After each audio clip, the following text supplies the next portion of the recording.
Hello and welcome to Bourbon Forage Fishing. I'm finally getting caught up here.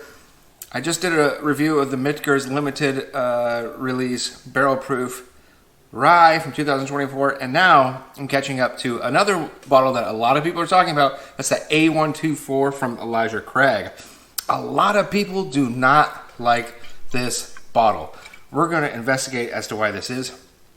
Don't let the pour level, the volume of bourbon fool you. I got this from a friend who graciously gave it to me. Thank you, Dave.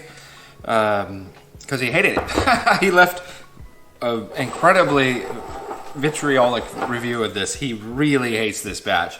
And a lot of people online have not said particularly good things about it. So I'm really curious to try this. I did try it about a week ago, but I was really, really drunk when I did it. So I think anything I believed or said at that time is, gets an asterisk next to it. So let's go into the nose. Okay, so none of the caramel, maple, vanilla, molassesy, kind of like none of the candy bar-y and cookie type dessert. Not a lot of that jumping out on me. It's like a lot of spice. It's almost like Elijah Craig forgot to put the caramel in there. Elijah Craig. No. When I get a really good Elijah Craig, I'm looking like I want a Baby Ruth candy bar. Like that's what a really good Elijah Craig Heaven Hill product is to me. And this definitely not giving me the caramel buzz, right? No nougat. It smells kind of, I don't know, spice, like cantaloupe I almost pick up. There's like spice and almost a fruitiness, but it's very light and subtle. I'm not picking a whole lot up on the nose. It does not offer me a lot. It's just some spice and a tiny bit of like caramelly. Huh. Okay, let's go in for the palate. Wow. Yeah, this is very, very spice and tobacco dominant. Not much for a finish. Towards the end of the mid, you get an explosion of tobacco. There's a lot of spices, like almost peppery type spices. Very strange. This is a very different Elijah Craig. And in the front, there was a little bit of the caramelly nuttiness, but it's just subtle. There's not a lot there.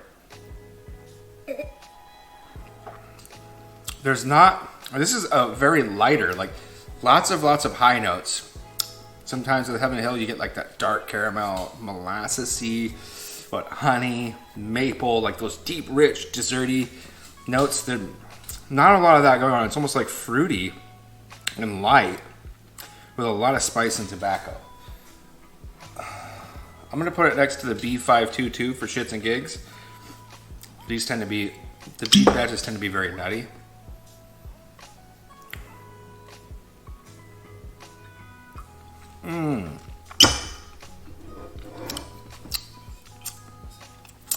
Okay, that's what's missing.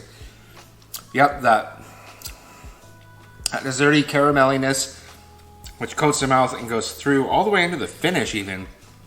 Here on this one, there just is no caramel in this. This is like Elijah Craig barrel proof with no caramel and no maple, none of the yummy dessertiness. This is infinitely better. Strangely enough, I don't hate this. I don't hate it. Would I buy it?